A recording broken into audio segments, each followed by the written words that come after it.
Hi everyone, it's Agnieszka from 5 Minute Language. Welcome to my channel. Make sure you subscribe if you haven't already and give this video a thumbs up. I really appreciate it. So today's video has some strange lighting, as you can see in the room. It's actually quite dark outside today, but I was quite motivated to film, so I thought, okay, never mind, I'm just going to put my lights on and the video will look a bit orange, but that's okay, right? Because what we're here for is actually language learning advice rather than, wondering about what the lighting is like in the room. So today's video is about how to stop procrastinating. Whenever you start a new month or a new year or a new day, you might have some ideas for what you want to achieve that day or that month or that year.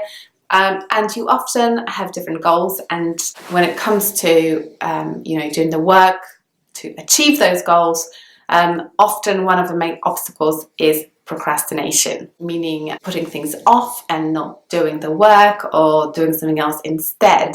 And for most of us, that is the issue. So the fact that we're not making progress is not because we're not learning hard enough, because we're kind of not skilled enough or talented enough, but because we are not actually scheduling the work in and actually doing it.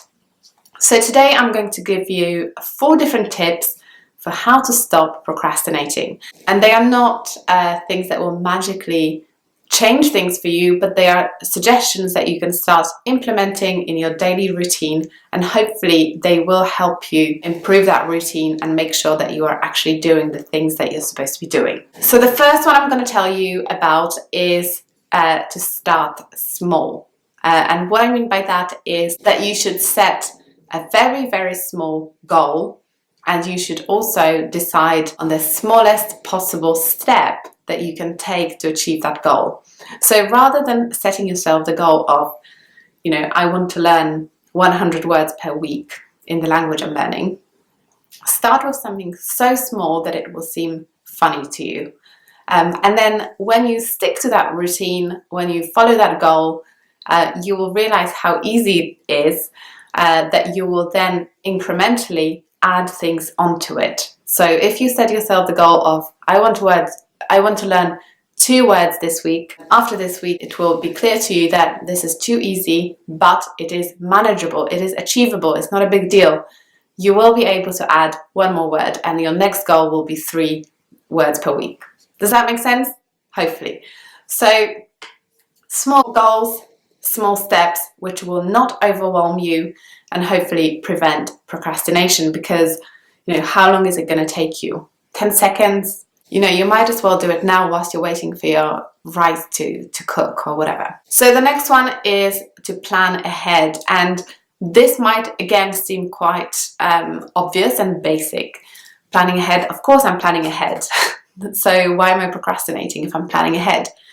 Well, that's the nature of procrastination, that even if you plan something, you might actually procrastinate on it.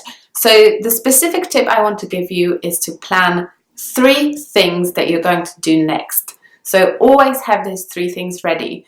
And when do you do the planning? You don't do it as a separate activity. You always add it onto the end of whatever it is that you're doing in relation to language learning. So when you're sitting down learning, at the end of that learning session, make sure that you write down the 3 things that you're going to do next. So you're doing your plan as part of your learning, and then next time it'll be easier because you will know exactly what to do, where to start. So often procrastination is a result of not knowing where to start, because you have to do that planning in order to start. But once the planning is done in advance, it'll be easier for you to just pick up the work and start doing it straight away. So the next one is schedule it in.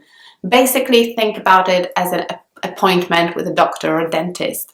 You can't avoid it. It's scheduled in, it's booked in. That's when it's going to happen. Put it in your calendar. Set yourself a reminder.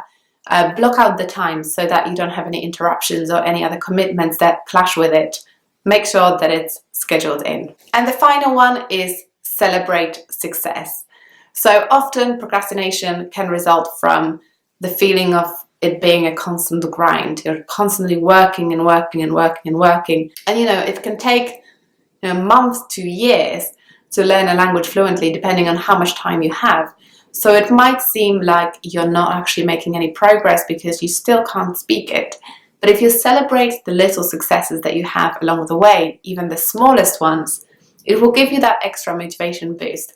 And whenever it's time to learn again, you will be able to remind yourself, oh, I've actually achieved this and I've achieved that, and now I'm going to achieve this. So make sure that you put some time in to celebrate your little successes. Look over what you've done in the last week or the last month, and, congratulate yourself on it, or treat yourself to a nice thing that you enjoy. So I hope you enjoy these 4 little tips for avoiding procrastination, and I'll see you next time. Bye.